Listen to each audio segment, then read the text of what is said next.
নমস্কার বন্ধুরা, রিঙ্কু কিচেনে আপনাদেরকে স্বাগত জানাই। চলে এসেছি আজ আমি নতুন একটা রেসিপি নিয়ে। আজকের রেসিপি হচ্ছে রসমালাই।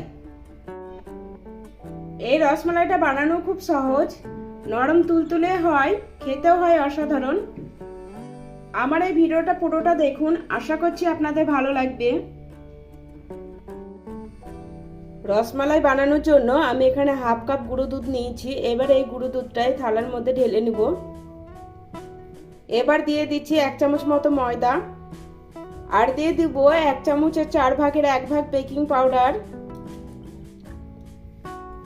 এবার গুঁড়ো দুধের সাথে বেকিং পাউডার আর ময়দাটা খুব ভালোভাবে মিশিয়ে নিব। এই রসমালাইটা বেকিং সোডা ব্যবহার করবেন না। গুঁড়ো দুধের সাথে বেকিং পাউডার আর ময়দাটা খুব ভালোভাবে মিশিয়ে নিয়েছি। এখানে আমি একটা ডিম নিয়ে নিয়েছি। ডিমটাকে ভেঙে নিব প্রথমে। ডিমটা ভেঙে নিয়েছি। এবার খুব ভালোভাবে ফেটিয়ে নিব। ডিমটা খুব ভালোভাবে ফেটিয়ে নিয়েছি। এবার এই গুঁড়ো দুধের মধ্যে দিয়ে দিচ্ছি 1 চামচ ঘি। ঘিটা দিয়ে আবারও ভালোভাবে মিশিয়ে নিব। ঘিটা দিয়ে খুব ভালোভাবে মিশিয়ে নিয়েছি।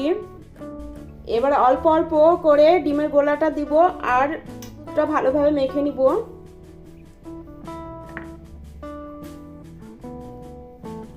পুরো ডিমের গোলাটা একসাথে দিব না, অল্প অল্প করে দিয়ে গুঁড়ো দুধটা মেখে নিতে হবে।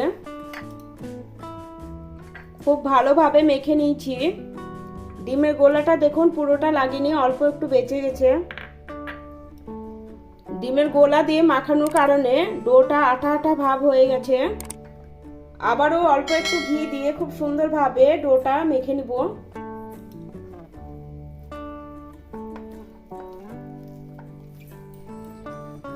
ঘিয়ের বদলে আপনারা বাটারও ব্যবহার করতে পারেন। ঘি দিয়ে ডোটা আমি খুব সুন্দরভাবে মেখে নিয়েছি।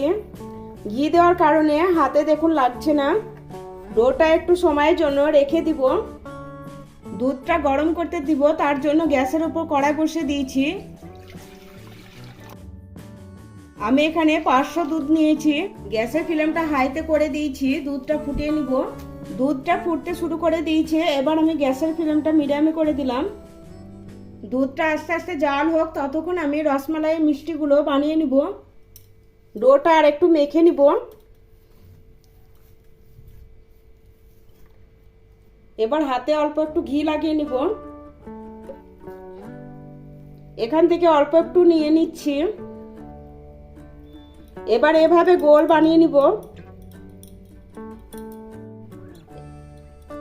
এবার লম্বা করে রসমালাই শেপে বানিয়ে নিব। আপনারা আপনাদের পছন্দ মতো রসমালাই শেপ দিতে পারেন। এই দেখুন আমি একটা বানিয়ে নিয়েছি। একইভাবে সব রসমালাইগুলো বানিয়ে নিব।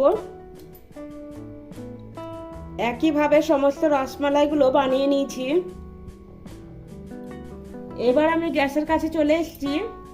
দুধটা খুব ভালোভাবে গরম হয়ে গেছে। এবার আমি দিয়ে দিচ্ছি এর মধ্যে 4 চামচ চিনি। এবার দুধের সাথে চিনিটা খুব ভালোভাবে মিশিয়ে নিব। চিনিটা দুধের মধ্যে খুব সুন্দরভাবে গলে গেছে। এবার এই ফুটন্ত দুধের মধ্যে যে মিষ্টিগুলো বানিয়ে রেখেছি সেগুলো দিয়ে দিব একে একে।